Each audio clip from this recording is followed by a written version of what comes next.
Louvado seja Deus. Então, irmão, vamos abrir nossas Bíblias em Jeremias capítulo 25, a leitura que nós fizemos nesta noite. Glória a Deus. Jeremias 25, nós lemos a partir do versículo 1. Louvado seja Deus. Glória a Jesus.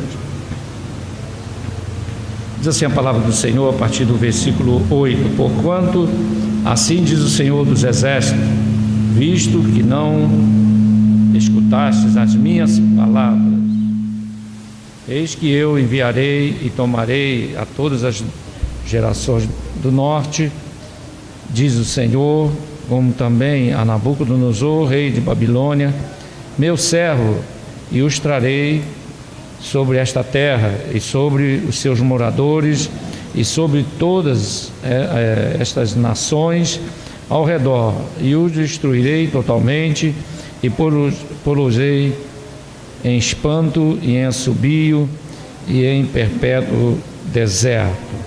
Glórias a Deus. Por enquanto até aí, irmãos. Aleluia, a leitura que nós fizemos da palavra do Senhor, dando prosseguimento, irmão, ao estudo do livro de Jeremias. Glórias a Deus. Nós começamos no capítulo 1 e já estamos no capítulo 25. Glórias a Deus. Mas apenas para quem ou ficou um tempo sem ouvir o estudo dos outros capítulos, ou quem está começando agora, o resumo do livro de Jeremias, ele fala da invasão da cidade de Jerusalém e também das outras cidades do povo de Israel. E essa narrativa, ela é apresentada por Jeremias, porque Jeremias foi levantado por Deus para profetizar para o povo de Israel se consertar com Deus, para que Deus desfizesse aquele mal. Assim sucedeu no tempo do rei Ezequias, quando Senaqueribe, o rei da Síria, cercou Jerusalém. E ali o Senhor deu aquela grande vitória, quando o rei Ezequias, juntamente com o povo de Israel, clamaram ao Senhor. E Deus usou o profeta Isaías para profetizar, dizendo que nenhuma flecha seria lançada contra aquela cidade. E foi o que aconteceu, porque nós encontramos na palavra do Senhor que na noite em que pela manhã Senaqueribe ia invadir a cidade, Deus enviou o anjo e matou 185.000 soldados do rei da Síria, só deixou ele vivo. E ele voltou, montou num cavalo e voltou para a sua terra. Chegando lá, os seus filhos, na traição, o mataram para assumir o trono. Então, mais uma vez, Jerusalém cercada, dessa vez por Nabucodonosor, e com um exército muito mais poderoso do que o exército da Síria daquela época. Então, o exército de Nabucodonosor, um exército muito forte, um exército invencível, aos olhos humanos, e que sitiou Jerusalém, depois de já ter destruído várias cidades pertencentes ao povo de Israel. E diz a palavra do Senhor que, primeiramente, ele, na primeira invasão, levou uma parte do povo cativo para a Babilônia, e Deus fez com que a maioria daqueles que foram levados foram exatamente aqueles que eram fiéis ao Senhor, ou tinham pelo menos um temor de Deus. Isso nós vimos na semana passada, quando Deus ali mostrou para Jeremias na visão os figos bons e os figos ruins. E Deus disse que os figos bons foram aqueles que foram levados, pelo menos a maioria daqueles que foram levados cativos para a Babilônia. E Deus disse que permitiu assim para o bem deles. E na visão, a grande maioria daqueles que ficaram, que não foram levados cativos, estavam representados com os figos ruins. Por que Deus fez isso, irmão? Porque a destruição era certa, e Deus, pela infinita misericórdia, fez com que aqueles que eram fiéis fossem levados para a Babilônia, porque o que viria depois, como nós vimos semana passada, uma destruição terrível, né? Terrível, a destruição quase que total da cidade de Jerusalém e do seu povo que ali estava habitando. Isso aconteceu 2 anos depois da primeira investida, né? Quando a primeira investida, Nabucodonosor levou uma parte do povo cativo e levou todos os utensílios da casa de Deus, levou os utensílios da casa do Senhor, muita riqueza, muita coisa, e o povo não tinha como reagir, E essa foi na primeira investida. E Nabucodonosor estabeleceu tributos, mas não foi obedecido. E durante esses 2 anos, desde a primeira investida até a volta de Nabucodonosor com seu exército para destruir definitivamente a cidade de Jerusalém, um espaço mais ou menos 2 anos. E nesse período, Deus usou a Jeremias, Deus usou outros homens de Deus, outros profetas, para anunciar para o povo, né? Deus usou para anunciar que deveriam se arrepender, deixar os seus pecados e se submeterem à palavra do Senhor, obedecendo ao Senhor, mas não quiseram. Nós já vimos capítulos passados, né, que eles não obedeceram ao Senhor, não davam ouvidos, muito pelo contrário, matou alguns, né, outros fugiram, e Jeremias, que registrou no seu livro o seu sofrimento, as injustiças, né, e a perseguição. E nesse mesmo capítulo nós encontramos, irmãos, que ele foi ajudado, no capítulo 26, capítulo seguinte, ele foi ajudado por Aicão para que não fosse morto, porque não só o rei, como também muitos do povo queriam matar Jeremias por causa das profecias que ele estava entregando da parte de Deus. Então vocês vão ver, irmão, que a destruição não foi à toa, não foi assim, algo, né, uma severidade de Deus, que o Senhor, não, irmão, foi avisado. Deus mandou aquele povo se consertar, Deus avisou que aquilo iria acontecer antes mesmo de Nabucodonosor vir sobre Jerusalém, já tinha sido avisado. E nós encontramos lá no capítulo 1, 2, nos primeiros capítulos do livro de Jeremias, Deus avisando aquele povo para que se consertasse, que Deus iria, né, extirpar aquele mal, iria fazer com que Nabucodonosor voltasse. Tudo isso Deus prometeu, mas eles não quiseram ouvir e pagaram o preço, né? Nós encontramos agora no capítulo 25, na leitura que fizemos hoje, Deus dizendo, irmãos, que primeiramente que Deus iria cumprir aquilo que ele já tinha dito. No versículo 5, mais uma vez o Senhor diz, no versículo 5: convertei-vos agora, cada um do seu mau caminho, e da sua maldade, das suas ações, e habitai na terra. Quer dizer, Deus não ia tirar eles da terra, que o Senhor vos deu a vossos pais de século em século. Mas não andeis após deuses alheios, para os servirdes e para vos inclinares diante deles, nem me provoqueis a ira com a obra das suas mãos, para que vos não faça mal. Glórias a Deus. Então, mais uma vez, o Senhor protesta para o povo de Israel: deixar a idolatria e se converter dos seus maus caminhos. No versículo 9, nós lemos Deus dizendo assim: e eis que enviarei e tomarei a todas as gerações do norte, diz o Senhor, como também a Nabucodonosor, rei da Babilônia, meu servo. Quem lê assim a primeira leitura, né, se espanta, Deus chamando Nabucodonosor de meu servo. Estranho isso, né? À primeira vista, mas não é. Nós vimos semana passada, quem veio semana passada, nós estudamos, encontramos na palavra do Senhor, por que Deus disse que Nabucodonosor é seu servo. Por quê? Primeiro, que servo é aquele que serve a Deus, né? E Nabucodonosor estava servindo a Deus, como o emissor do juízo. Deus estava usando Nabucodonosor para quê? Para o juízo. Então ele estava servindo a Deus a um propósito. Segundo lugar, irmãos, Nabucodonosor foi chamado de servo, né, porque Deus sabia que no final da sua vida ele iria ter um encontro com Deus. E isso está registrado, né, no livro de Daniel. Nós vimos isso semana passada, no livro de Daniel, quando ele, depois de alguns fatos que aconteceram, né, primeiramente na interpretação do seu sonho, da estátua, e a interpretação do sonho, né, o Daniel, depois vendo aquele grande milagre que Deus fez com os 3 companheiros de Daniel, né, Sadraque, Mesaque e Abednego, também foi uma coisa tremenda. Ele baixou um decreto que alguém falasse qualquer palavrinha de blasfêmia contra o Deus de Daniel e dos seus companheiros seria morto. Mas passou um tempo, Nabucodonosor se esqueceu, né? Pelo menos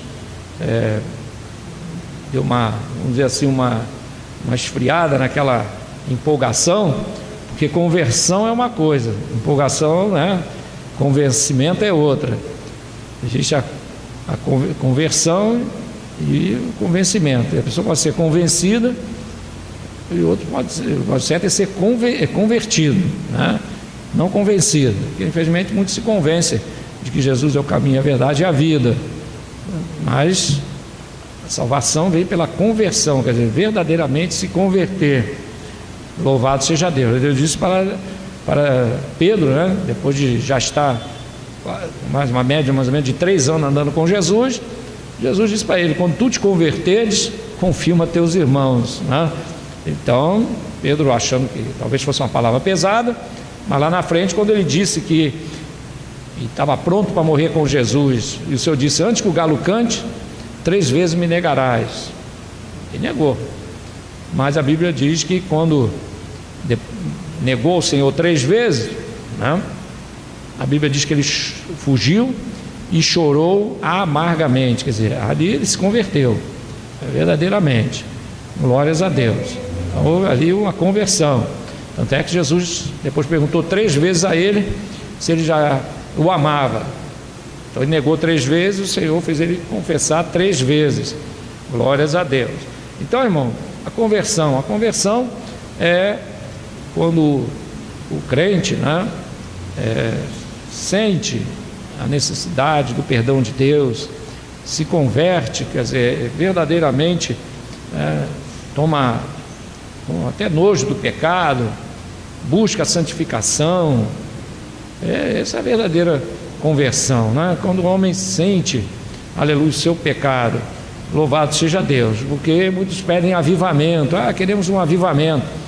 Vamos buscar a Deus em oração, vamos promover aqui na igreja um avivamento, vamos buscar um avivamento. Quando se fala em avivamento, quanto mais a apostasia aumenta, mais e mais fala-se de avivamento, mas parece que quanto mais de avivamento se fala, mais aposta o povo fica. Por quê? Porque, meu irmão, avivamento é atitude. Tem que tomar atitude. Não adianta falar de avivamento, não adianta fazer congresso de avivamento, não adianta uma empolgação ali. Não, vamos, irmão, o verdadeiro avivamento na vida do crente começa quando o crente, aleluia, tem dentro do seu coração, né, o entendimento do que é a salvação, o entendimento do que é o pecado, que ele tem que se afastar do pecado, que ele tem que mudar, aleluia, o seu pensamento, e ele começa a buscar uma santificação para a sua vida. Aí sim, meu querido irmão, aleluia, através da oração e da busca,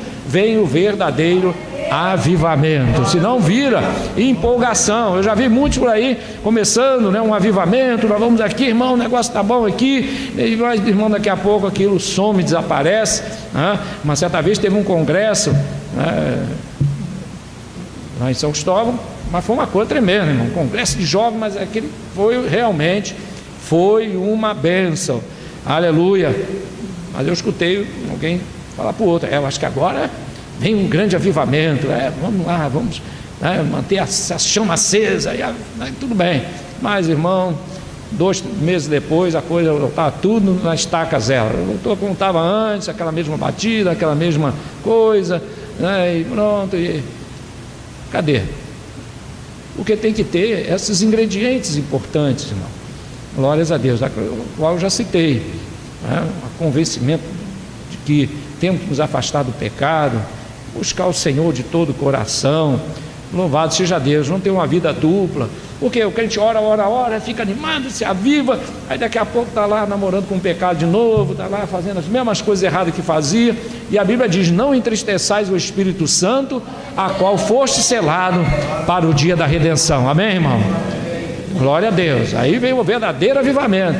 E o verdadeiro avivamento, irmão, ele é linear, ele é algo constante na vida do crente. E outra coisa, ele não tem aqueles picos de... Não, ele vai crescendo, o crente vai crescendo. Por isso que a Bíblia diz: crescer na graça e no conhecimento do Senhor. É progressivo. Negócio de fogo, isso aconteceu lá no deserto com Moisés, né? Levantou aquele fogo, de repente ele olhar. Mas daqui a pouco já não estava mais. Deus usou, falou que foi para chamar a atenção de Moisés. Mas aquelas combustão espontânea que acontecia era normal. Já expliquei isso aqui para os irmãos, como é que era um deserto. O capim fica seco e com o sol do calor ele se auto-inflama, né? Chama-se combustão espontânea, que é aquele fogo. Só que isso é normal no deserto. Moisés conhecia muito bem esse fenômeno, mas ele observou que acendeu um fogo daquele, mas a sarça não se consumia. Aí achou aquilo estranho, a sarça não se consome. E quando ele chegou próximo para ver aquele fenômeno diferente, a sarça não se consome, Deus falou com ele através da sarça, né? Mas essas combustões espontâneas, como nós chamamos de fogo de palha, isso aí não é ruim, mas não é bom. Não é ruim porque pelo menos a pessoa está ali buscando alguma coisa, mas não tem constância. Então o ideal mesmo é buscar um avivamento constante. A Bíblia diz: sede firmes e constantes e sempre abundantes. Amém, irmão? Na obra do Senhor. Glórias a Deus. Então nada de empolgação.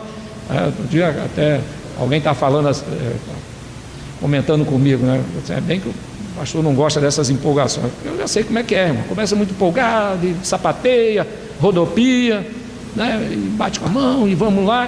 Eu não gosto muito dessas coisas, irmão, porque esses fogos de palha dura pouco, né? Eu prefiro o crente que está sempre constante na oração, está sempre lendo a Bíblia, está sempre em jejum, em vigilância, lendo a palavra, está lá nos cultos, está buscando, ele está crescendo. Glórias a Deus. Então isso aí, é assim que tem que ser. O crente tem que crescer, irmão, crescer na graça, no conhecimento do Senhor. Glórias a Deus. Amém, irmão? Glória a Deus, porque a caminhada é longa. Amém, irmão? A caminhada é longa. Glórias a Deus. E nós não podemos ficar no meio do caminho. Não. Louvado seja Deus. É igual o maratonista. O maratonista é assim. Não sei se não conhecem, mas os maratonistas, né, de ponta, quando começa a maratona e começa aquela corrida, eles não correm lá na frente, não. Os piorzinhos é que correm, vai lá para frente, porque sabe que não vai aguentar muito. Pelo menos ficou na frente dos minutos, fez lá os seus minutos de fama. Os bons maratonistas, quando eles correm, eles ficam no meio do bolo, vão correndo e vão ganhando espaço, conforme os outros vão perdendo fôlego, ele vai caminhando, daqui a pouco ele está lá em terceiro lugar, em quarto lugar, daqui a pouco os melhores estão lá na frente, aí sim, ali eles vão administrando, mas ninguém sai correndo de uma vez para chegar logo não, porque senão bota a língua para fora e para no meio do caminho. Então o maratonista, ele vai naquele ritmo estabelecido, de acordo com a sua... Então é assim, irmão, assim também é na vida espiritual. Amém, irmão? Constância, glórias a Deus, crescendo constantemente, lendo a palavra, e assim o crente vai, aleluia, até o fim. Glórias a Deus. O nosso objetivo é chegar até o fim, é chegar lá do outro lado. Amém, irmão? Glórias a Deus, olhando para Jesus. Então, nada de correr demais e nada de correr de menos, porque correr de menos também é um perigo, né, irmão? Então nós temos que ir no ritmo que o Espírito Santo administra em nossas vidas. Amém, irmão? O Espírito Santo corre, nós corremos e vai, mas nós vamos no ritmo dele. Glórias a Deus, aleluia, no ritmo do Espírito de Deus. Glória a Jesus. Muito bem, então, irmão, voltando aqui, Deus chamou Nabucodonosor de meu servo, porque ele serviu a um propósito. E lá no capítulo 4, os irmãos vão encontrar Nabucodonosor escrevendo o capítulo 4. Como eu disse semana passada, foi o único não judeu a escrever né, um capítulo da Bíblia. Coisa impressionante, foi o único, Nabucodonosor. Incrível isso, né, irmão? Mas irmão, como é que pode isso? Irmão, o nosso Deus, aleluia, Ele não faz acepção de pessoas, né? Se fosse assim, Maria Madalena não ia ser a primeira a ver Jesus ressuscitado. Correto, irmão? Então, nosso Deus, Ele, quando perdoa, perdoa mesmo. Por isso que o crente, irmão, deve estar sempre convicto numa coisa, que nós temos, aleluia, da parte do Senhor, um grande amor, porque quando Ele perdoa, perdoa mesmo. Glória a Deus. Ele não perdoa pela metade, Ele não perdoa, né? Quando alguém aceita Jesus, não tem esse negócio, não, Ele perdoa, não, esse pecado aqui ainda vai ter, né? Tem uma doutrina falsa por aí, que os falsos profetas estão usando aí, que fala de, como é que eles chamam? Quebrar a maldição. Não, tem que quebrar a maldição. Irmão, a Bíblia diz que nenhuma condenação há para os que estão em Cristo Jesus. Eu tenho minhas restrições com esse tipo de doutrina, quebra de maldição. A coisa não está bem na vida do crente, aí chega lá, não, isso é uma maldição. É uma maldição, tem que quebrar a maldição. Mas, irmão, a coisa tem que ser analisada à luz da palavra e do Espírito Santo. À luz da palavra e do Espírito Santo. Primeiro, tem que ser analisado se o que o crente está passando não é uma prova. Existem as provas de Deus. Deus prova. Ou o que ele está passando, irmão, ou é uma prova, pode ser também um ataque do diabo. Isso tem que ser discernido, né, pelo crente ou por aqueles que estão, né, ajudando em oração. Então tem que ser analisado. Mas não, tudo é quebra de maldição. Realmente eu já li algumas coisas sobre isso, testemunhos até. Mas, irmão, uma coisa é certa: se alguém está em Cristo e verdadeiramente se converteu ao Senhor, a Bíblia é clara que o Senhor Jesus Cristo, Ele purifica de todo o pecado, não é uma parte do pecado. Ah, Senhor, quem pecou? Foi a mãe, foi o pai? Não, ninguém leva. A Bíblia diz que o homem não vai levar a maldade do pai, nem o pai a maldade do filho, né? Então, com o sangue derramado na cruz do Calvário, nós estamos livres de todas as maldições. Então não existe negócio de maldição hereditária que vai passando de um para o outro. É um troço meio fantasioso isso, apesar que alguns encontram lá um jeitinho de colocar isso na Bíblia, outros até se utilizam de algumas atuações de Deus na vida das pessoas para dizer, não, aquilo ali foi porque foi quebrada a maldição. Irmão, nenhuma condenação há para os que estão em Cristo Jesus. Eu fico com a Bíblia. Quando eu aceitei a Jesus Cristo, meus queridos irmãos, as coisas velhas já passaram e tudo se fez novo. Glórias a Deus, tudo se fez novo. Aleluia. Quando tudo se faz novo, irmão, é tudo mesmo. Aleluia. O passado é lançado no mar do esquecimento, diz assim a palavra do Senhor, que Deus perdoa os nossos pecados, que mesmo sejam negros, aleluia, ou vermelho como o carzezinho, vão se tornar brancos como a neve. Aleluia, Ele perdoa. Dali para trás cai no mar do esquecimento, e dali para frente Deus vai trabalhando na vida do crente. Louvado seja Deus. E é assim que funciona, né?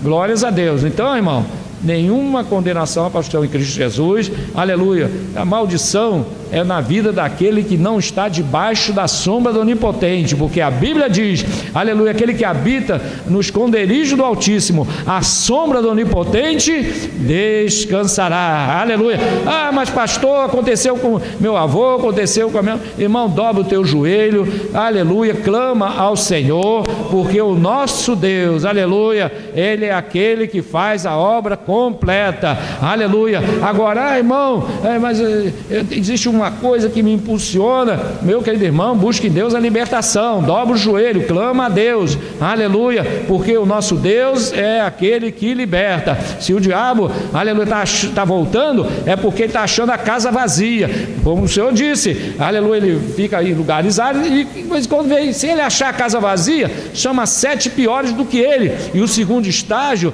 é pior do que o primeiro. Então, irmão, é só não deixar a casa vazia, pode ter certeza que Deus dá vitória em tudo. Vem a prova, mas vem a vitória, surge a situação, o Senhor joga as muralhas por terra, quebra o laço, desfaz o laço do passarinheiro, peste perniciosa. O nosso Deus é Deus e faz a obra completa, aleluia. Se estamos debaixo do sangue do Cordeiro, debaixo da palavra do Senhor, da soma do Onipotente, pode descansar, meu irmão, que a vitória é tua, porque o nosso Deus é Deus, aleluia. Louvado seja o nome do Senhor nosso Deus, aleluia. Então, para não entrar também nas fantasias, né? Glórias a Deus. Mas aqui, irmão, Babilônia, Nabucodonosor foi chamado de servo, porque ele veio a se converter, depois que se transformou num animal, né? Está lá registrado no capítulo 4 de Daniel, e depois de 7 anos que ele reconheceu o Deus do céu, se converteu. Isso, irmão, lei, né, o capítulo 4 de Daniel, vão ver o próprio Nabucodonosor contando o que aconteceu com ele. E no final ele escreve o seguinte: que ele abate todo aquele que vive na soberba. Glórias a Deus. Então ele exaltava o Deus do céu. E Deus do céu, Deus de Daniel, Deus que ele viu lá na sarça ardente, né? Aleluia, livrando os seus servos, coisa maravilhosa. Então, por isso Deus chamou ele de meu servo. Versículo 11: toda a terra virá a ser um deserto, um espanto, e estas nações servirão ao rei da Babilônia 70 anos. Os irmãos se lembram, lá no livro de Daniel, Nabucodonosor, depois de haver conquistado as cidades do povo de Israel, as cidades de Judá, Jerusalém, Nabucodonosor voltou para a Babilônia. E nós vemos ali o rei Nabucodonosor no palácio, né? Então é o período em que Nabucodonosor já havia conquistado a grande maioria dos povos daquela época. E nós encontramos Nabucodonosor fazendo uma festa para isto, né?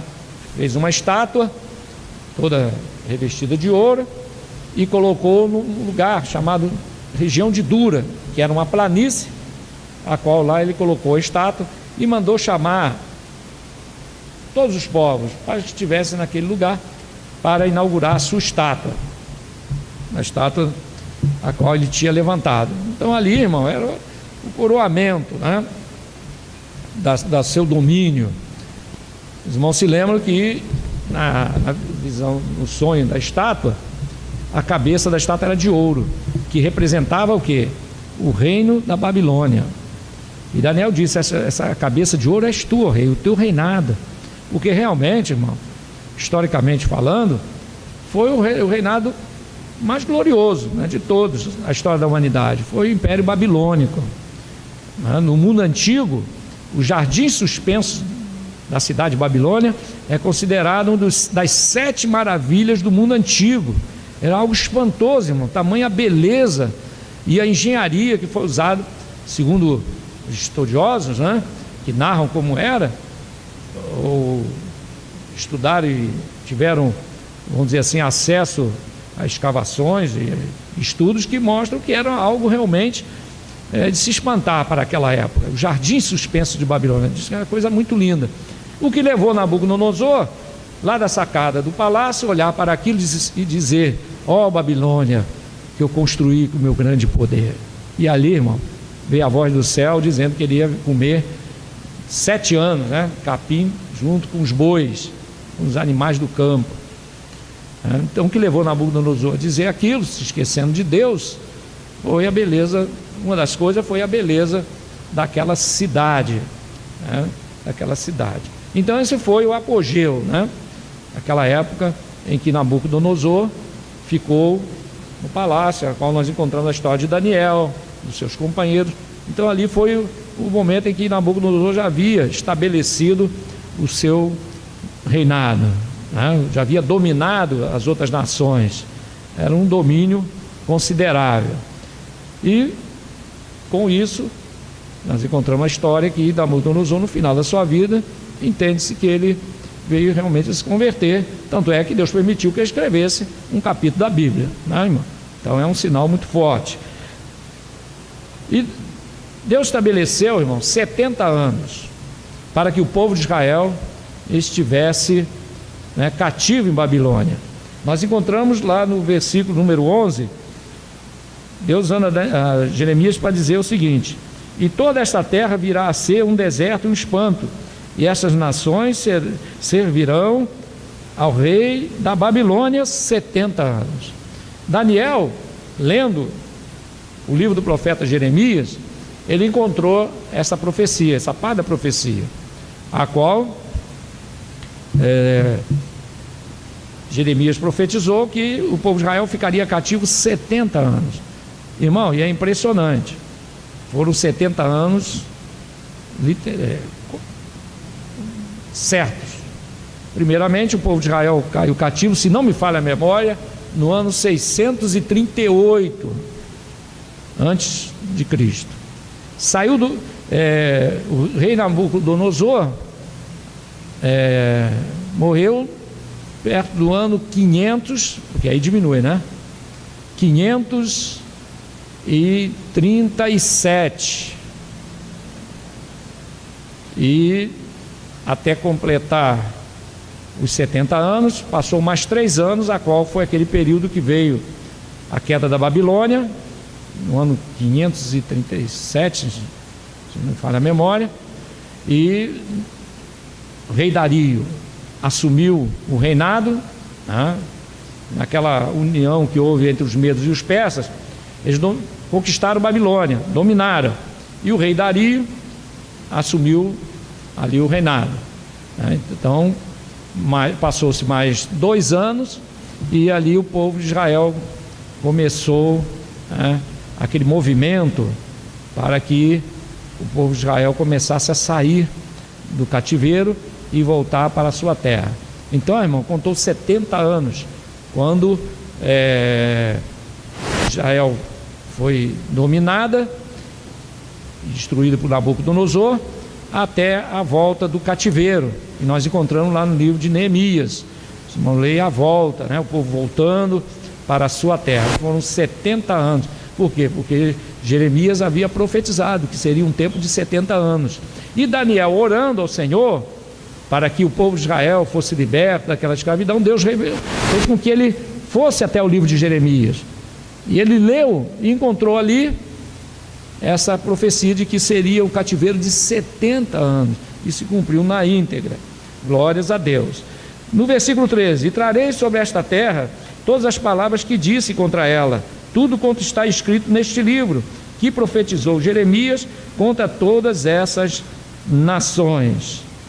Porque também deles se servirão muitas nações e grandes reis, assim lhes retribuirei segundo os seus feitos e segundo as obras das suas mãos. Versículo 15: porque assim diz o Senhor, Deus de Israel: toma da minha mão este copo de vinho do furor, e darás a beber dele a todas as nações a quais eu te enviar, para que bebam e tremam e enlouqueçam, porque por causa da espada que eu enviarei.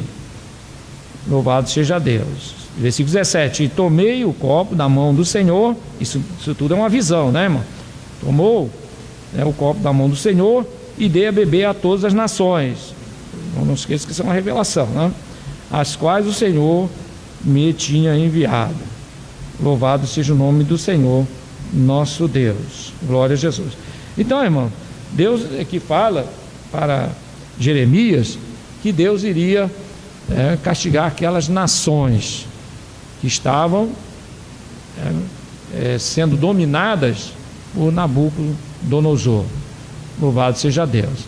Mas as nações, irmãos, as nações que aqui estão sendo mencionadas, nós encontramos elas registradas em todo o livro de Jeremias, são nações, irmãos, que representam muitos povos que existem hoje, muitos deles estão aqui representados, né? Povos que vieram de Edom. Edom é o irmão, né, de Jacó, que é o Esaú, né? Então Edom simboliza as nações que vieram de Esaú, e outras nações também que sempre foram inimigas do povo de Israel, e que hoje, irmãos, essa descendência dessas nações ainda existe nos dias atuais. Ainda existem países como Rússia, Síria, né, e outras nações lá do Oriente Médio, da Europa, que ainda existem, não tem o mesmo nome, mas são descendentes das nações da época de Jeremias, e que Deus falou que iria castigar essas nações, que iria, né, levantar contra elas a espada, porque sempre foram rebeldes à voz de Deus, sempre foram rebeldes, né, vamos dizer assim, sempre foram inimigos do povo de Israel. E Deus tem uma conta, né, com ajustar com essas nações. Por isso, irmão, nós encontramos Deus, o Senhor nosso Deus, falando de castigos que serão, que já foram feitos por Deus sobre várias dessas nações, e castigos que não vão acontecer. Nós encontramos, por exemplo, no livro do profeta Isaías, o Senhor falando, né, de algo, lá no capítulo 63, de algo que nos chama a atenção, porque fala de um momento em que Deus irá castigar, né, nações. Capítulo, por exemplo, Isaías capítulo 63, versículo 2, Zacarias capítulo 14, Ezequiel 13 também, e o livro de Zacarias também, em 3 capítulos aparece Deus castigando muitas nações. E em algumas passagens dessas que eu citei, nós vamos ler agora, né, fala de castigos que ainda vão acontecer, que vão ser juízos derramados por Deus nesta terra, né, durante a grande tribulação. Porque a grande tribulação, irmão, ela tem por objetivo, primeiro, chamar Israel novamente a um concerto com Deus. Esse é o primeiro objetivo. Segundo objetivo da grande tribulação, estabelecer um juízo sobre os pecadores. E o terceiro objetivo, irmão, é a derrota, vamos dizer assim, final de Satanás e de seus demônios. E por fim estabelecer o reinado, quer dizer, o quarto objetivo, através desse choque de ordem, vamos assim dizer, o Senhor estabeleceu o seu reinado aqui na terra. Então esses são os, vamos dizer assim, os 4 objetivos da grande tribulação. Porque quando o Senhor Jesus Cristo foi assunto aos céus, depois que morreu e ressuscitou e subiu ao céu, quer dizer, completou a sua obra, ele estabeleceu, irmão, um período chamado Tempo dos Gentios. O Senhor estabeleceu um tempo que também é conhecido como a dispensação da graça, que é o tempo que nós vivemos. Um período, né, de cerca de 2000 anos, um pouco mais, profeticamente dizendo, é um pouco mais de 2000 anos. Isso está lá no livro de Josué, no capítulo 1, né? E outras passagens mais que falam do terceiro dia, né? E na manhã do terceiro dia, aponta sempre várias passagens, né, como não é o assunto de hoje, não anotei, mas tem várias passagens que falam na manhã do terceiro dia.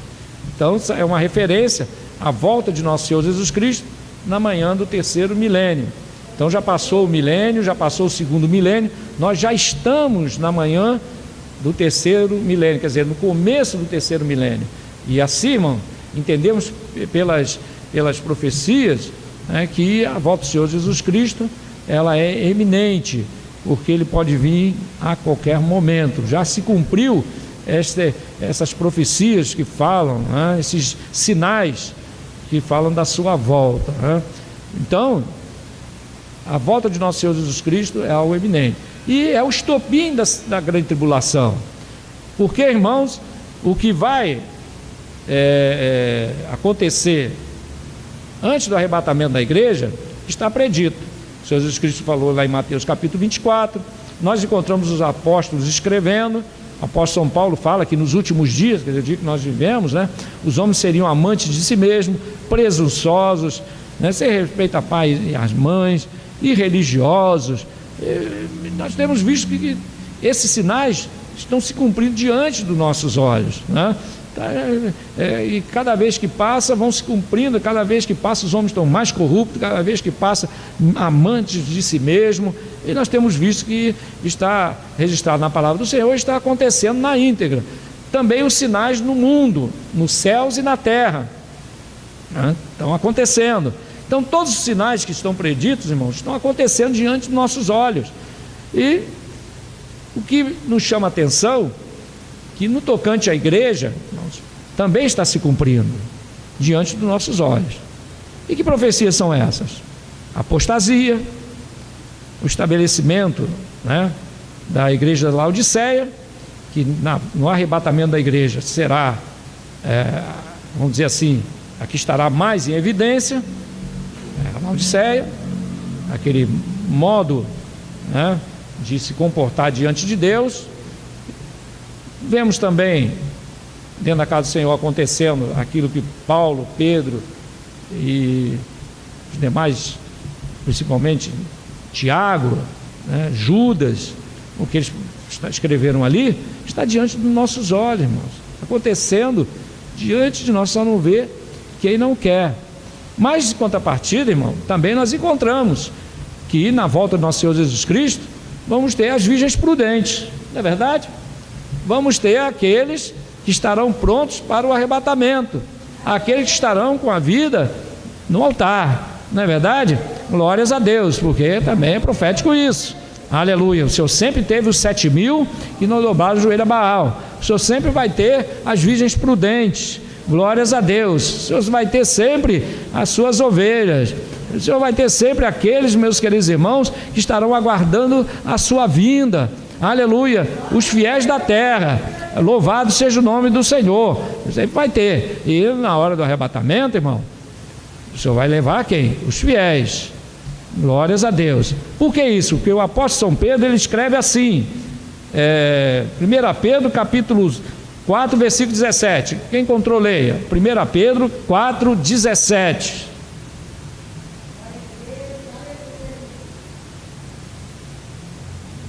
Primeiro que vão encontrar, pode ler.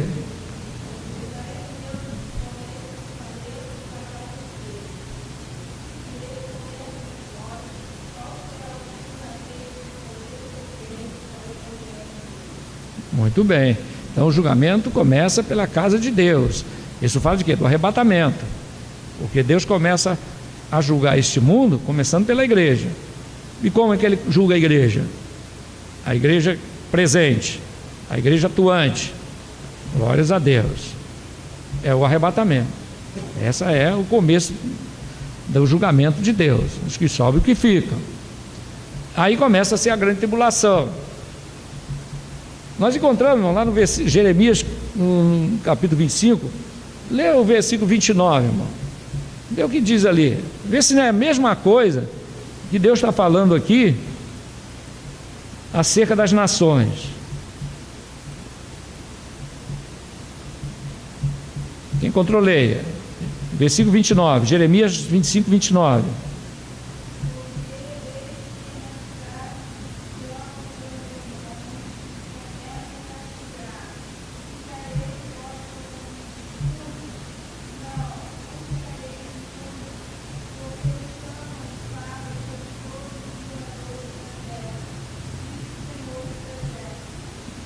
Glórias a Deus.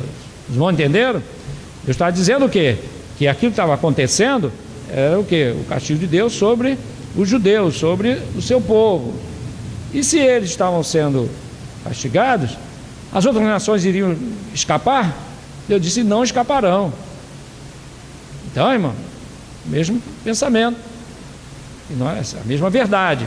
Deus, antes de derramar sua ira sobre este mundo, vai arrebatar a sua igreja, amém? Vai arrebatar a sua igreja. Assim como nós vimos semana passada, Deus primeiro tirou os fiéis, foram levados em cativeiro para a Babilônia.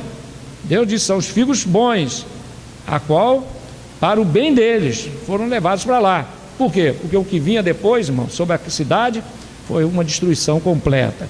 Então, da mesma maneira, Deus, como citei semana passada, Deus fez assim com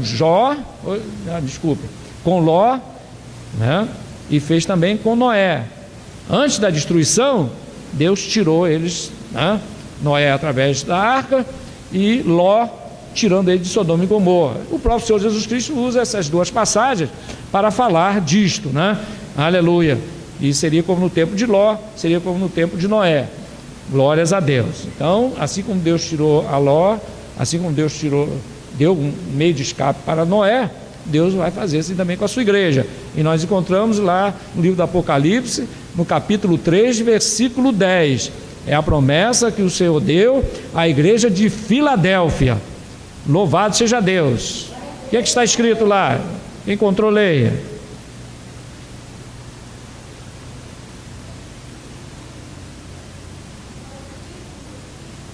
Hein? Apocalipse 3, 10.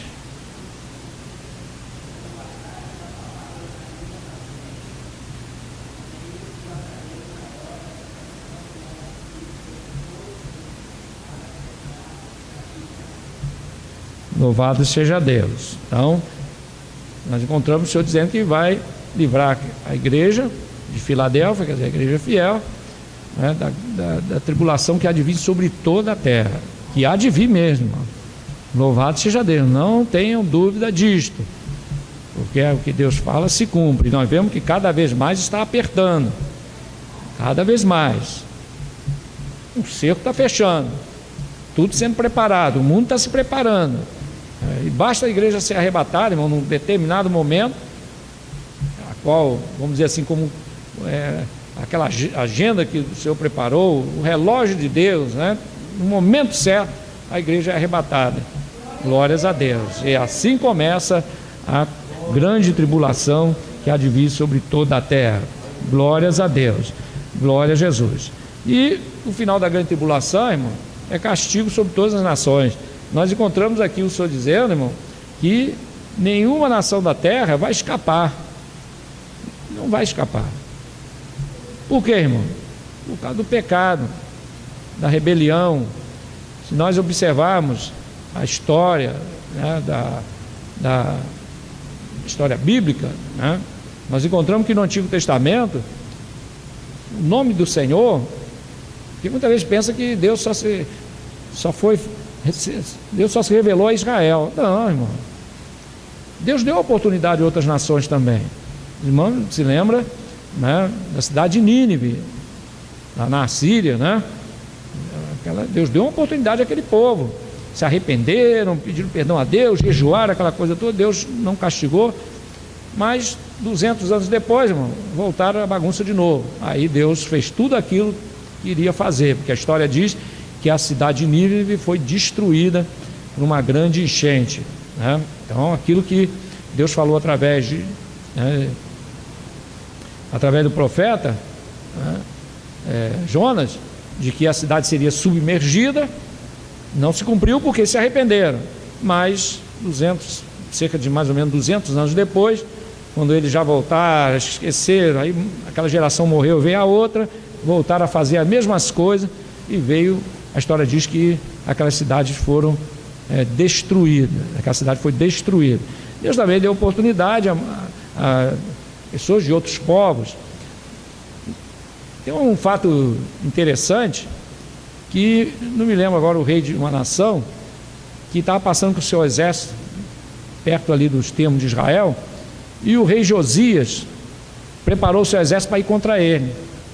Agora me fugiu o nome do rei. Só que esse rei falou para o rei Josias: olha, não vem contra mim não, porque eu não vim para guerrear com você, vim para guerrear com outro povo. Não venha contra mim, porque Deus está comigo. Essa coisa. E o rei Josias não levou fé, não. Foi lá atacar, morreu. O rei avisou para ele: não vem contra mim, o rei inimigo. Falou: não vem contra mim porque o Senhor está comigo. É uma coisa dessa, né, irmão? Interessante isso aí, né? De onde veio isso? E é real mesmo, porque o rei Josias, mesmo com aquela fidelidade toda, foi guerrear contra ele, perdeu e morreu. Levou uma flechada e foi para Jerusalém e lá ficou moribundo até morrer, né? E outras coisas mais que nós vemos que nosso Deus, irmão, Ele ama a todos os homens, né? A todos os homens. E quando Jesus veio a esse mundo, irmão, isso então ficou estabelecido, né? O Evangelho é para toda criatura, todo aquele que crê e for batizado será salvo, amém, irmão? Graças a Deus por isso, glória a Jesus. Agora nós vemos aqui, irmãos, algumas passagens que falam desse castigo de Deus que virá sobre este mundo. Separei algumas aqui para os irmãos verem que Deus está dizendo aqui na sua palavra que a humanidade não vai ficar impune. Não vai, porque a dispensação da graça foi estabelecida por Deus para quê? Para que todos os homens se salvem. Esse negócio de uma vez salvo, sempre salvo, que Deus estabeleceu que fulano é escolhido, vai para o céu, e Deus já escolheu aqueles que vão para o inferno. Essa doutrina aí não vem de cima, não, ela vem lá de baixo, dos subterrâneos, né? Sabe de onde é que é, né, irmão? Lá do inferno mesmo, é de lá. Por quê? Porque não é isso que a Bíblia diz. A Bíblia diz que Deus quer que todos os homens se salvem, né? Todos, e venham com o conhecimento da verdade. Jesus disse: pregar o evangelho a toda criatura. Ele disse: não, sai pregando por aí, que os meus vão aceitando, os que não é meu não aceita. Vocês pregam, os que aceitar porque é meu, se não aceitar porque não é nada disso. Nós temos que lutar pelas almas até o último suspiro, amém, irmão? Porque tem gente que só se salva, irmão, no último suspiro. Alguém já ouviu falar disso? Aceita Jesus? Já vi isso muito, irmão, muito. Eu tenho um tio que é o irmão, mais velho da minha mãe,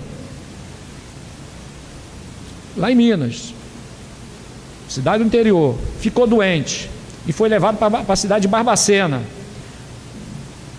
E um outro irmão da minha mãe ligou lá para casa, a gente ainda era jovem ainda, novo convertido, né? E falou: olha, o João falou para o meu pai: não dá para vocês virem aqui não, porque o Tatão, o apelido dele é Tatão, o Tatão está nas últimas.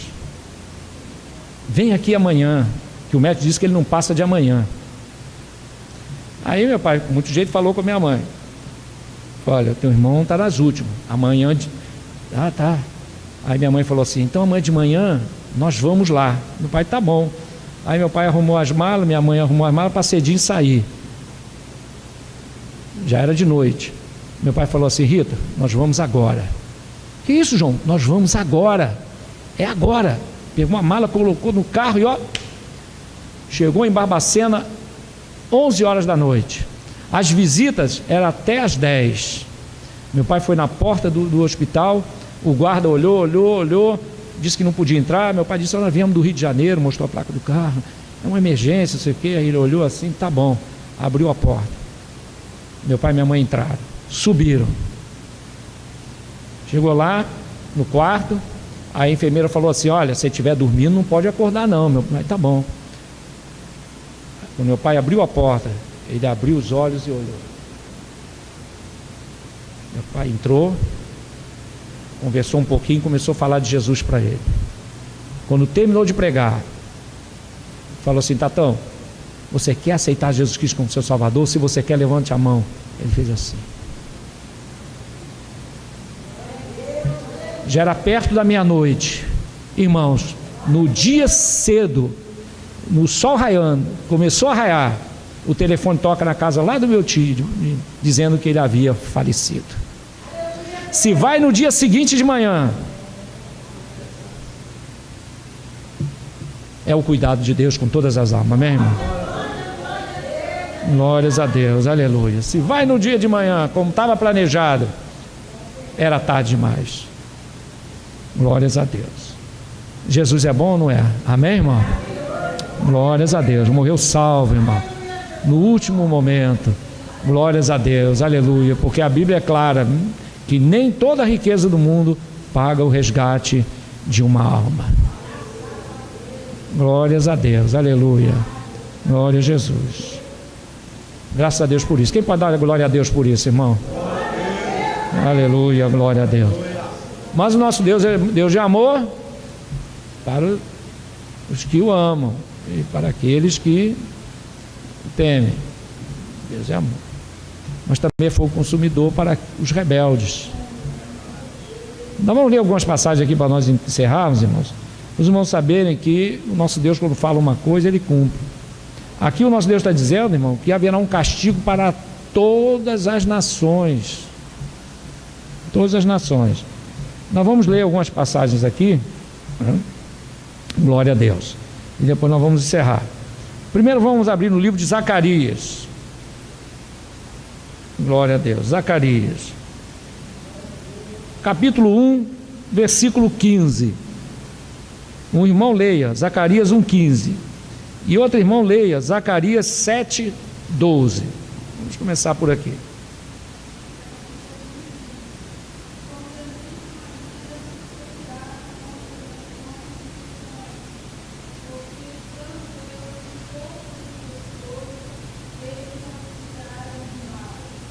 Muito bem, com todas as nações. Versículo Zacarias 7,12. Quem encontrou, leia.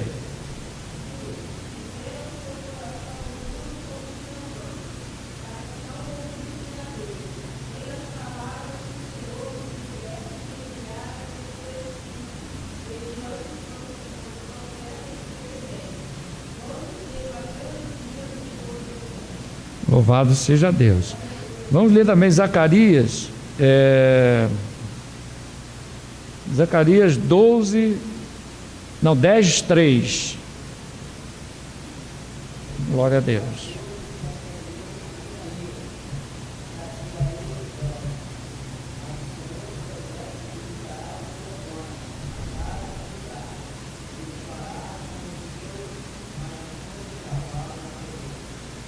Louvado seja Deus. Glória a Jesus. Zacarias capítulo 14.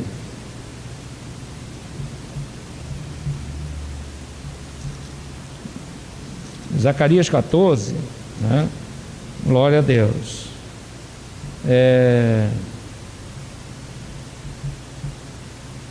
Versículo 1 e 2 e 3. Encontrou, Valdir? Pode ler.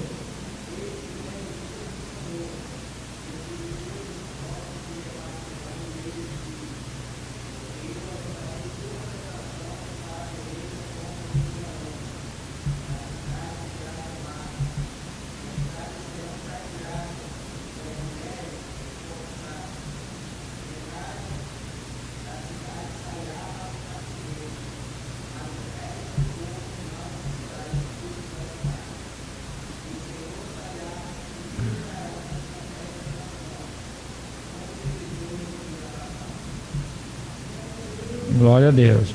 Versículo 4.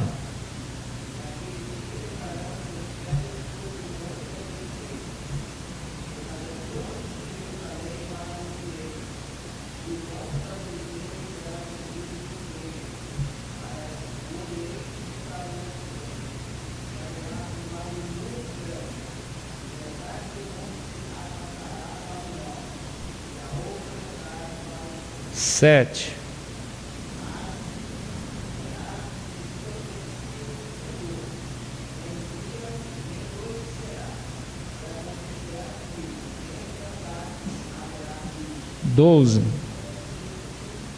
Versículo 12.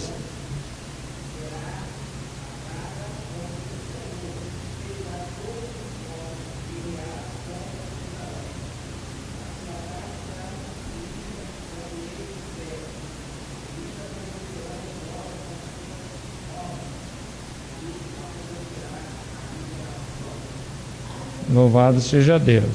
Glória a Jesus. Isaías capítulo 63. Isaías 63, versículo 2.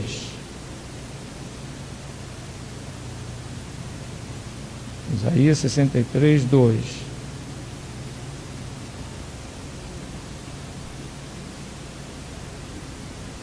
Isaías 63, 2. Quem encontrou, leia, por favor.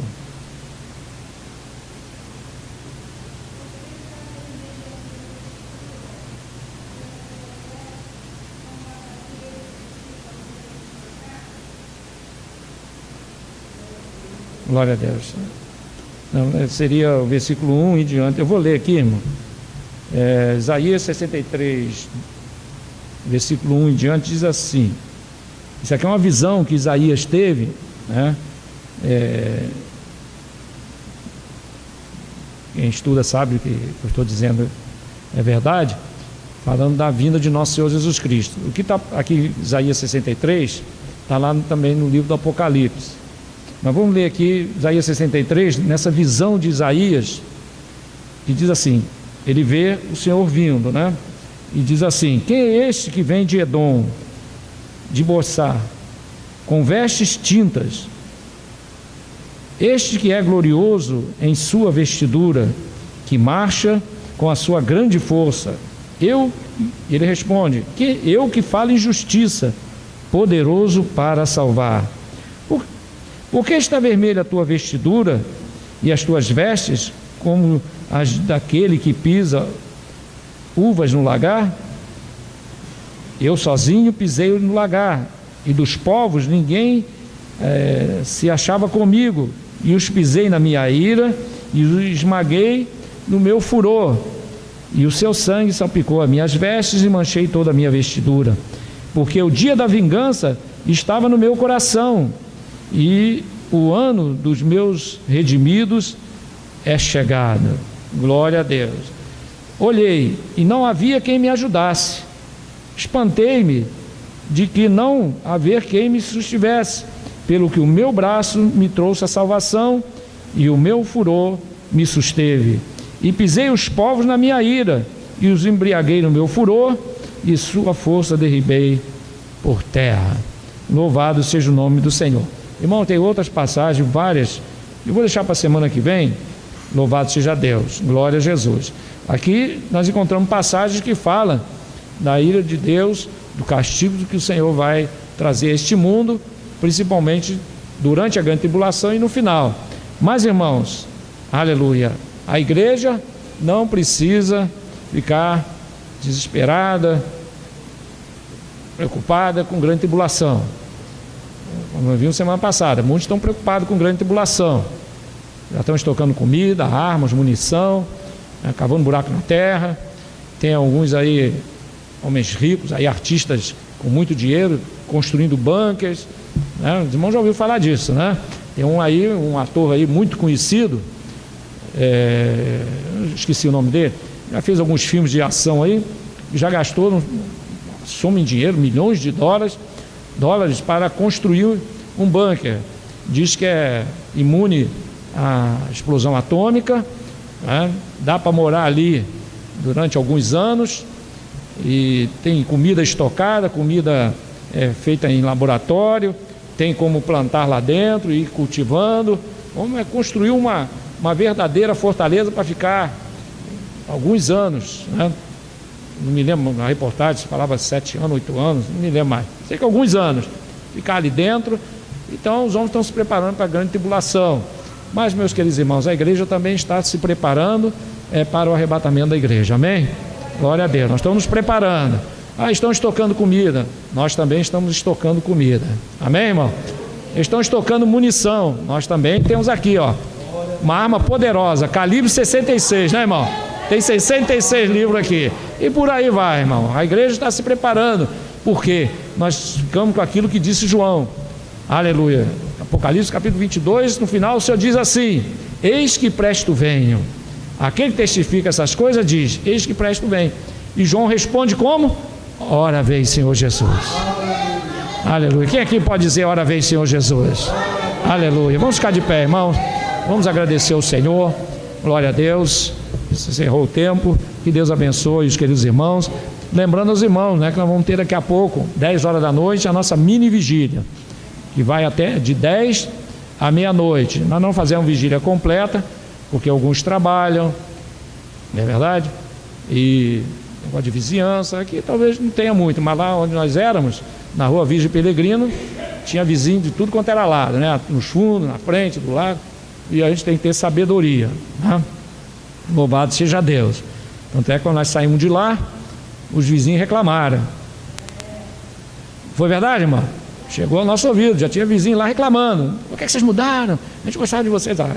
Chamamos tanto para eles virem para a igreja, né? Ninguém quis. Depois que a igreja foi embora, se lamentaram, né? Mas vai ser assim também, né, irmão? A gente fala de Jesus para esse mundo, quando a igreja for arrebatada, eles vão se lamentar. A história vai se repetir, só que vamos dizer assim, no contexto mundial, né? Aleluia. Mas, irmãos, nós vamos fazer a nossa mini vigília até meia-noite. Quem puder ficar, fique. Vamos orar, né? Vamos buscar o Senhor um pouco mais em oração. Louvado seja Deus, e Deus vai abençoar. Glórias a Deus. Então nós vamos encerrar, irmãos, em nome do Senhor, agradecendo o Senhor por esta noite. E semana que vem, irmão, nós vamos dar prosseguimento no estudo de Jeremias. Louvado seja Deus. E nós vamos dar mais assim uma acelerada. Louvado seja Deus, porque nós já estamos no livro de Jeremias, já tem o quê? Uns 3? Esse ano todo, né? Não foi? Já tem uns 6 meses, irmão. É que a mensagem vai vindo, Deus vai dando, a gente vai, né? Glória a Deus. Também não é aquele negócio, né? É igual comida, né? A gente não pode comer muito devagar, senão a comida esfria. Também não pode comer muito depressa, senão engasga, né, irmão? Não é verdade? Então vamos conforme Deus vai dando, né? Glórias a Deus. Mas se der para dar uma aceleradinha, Deus assim permitir, nós vamos fazer. Glórias a Deus. Então, irmão, nós vamos agradecer o Senhor por esta noite. Quem está leve está na casa do Senhor. Vale a pena, né, irmão? Está na casa do Senhor. Oremos. Senhor nosso Deus e nosso Pai, na Tua santa presença te agradecemos por esta noite, Senhor, de meditação na Tua palavra. Porque, Senhor Deus, aleluia, a Tua palavra diz: conhecereis a verdade e a verdade vos libertará. E é verdade, Senhor, a Tua palavra, ela vai libertando, a Tua palavra vai edificando, fortalecendo, nos faz crescer na graça, no conhecimento, em comunhão contigo. Pai amado, despede, Senhor, o Teu povo, aqueles que não poderão ficar, aleluia, despede em paz e segurança, leva, Senhor, debaixo da Tua proteção para os seus lares e concede, Senhor Deus, a todos nós um final de semana abençoado na Tua santa presença. E assim, ó Pai, te agradecemos por tudo, em nome de Jesus. Amém. E a graça de nosso Senhor e Salvador Jesus Cristo, o amor de Deus nosso Pai e a comunhão do Espírito Santo de Deus seja com cada um de nós, não só hoje, mas para todo sempre. Amém. E a vitória é nossa. E operando Deus. Amém. Que Deus abençoe os queridos irmãos, em nome de Jesus.